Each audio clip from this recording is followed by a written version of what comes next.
تو چلیے سنتے ہیں اس کی زبانی۔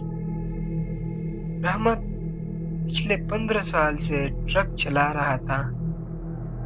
وہ کہتا تھا، میں نے ہر راستہ دیکھا ہے، کوئی رات مجھے ڈرا نہیں سکتی، مگر اس رات اس کے یہ بات غلط ثابت ہونے والی تھی۔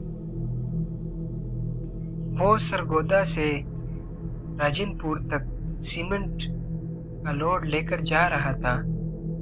راستہ لمبا تھا، مگر اسے رات میں ڈرائیونگ پسند تھی کیونکہ ٹریفک کم ہوتی ہے۔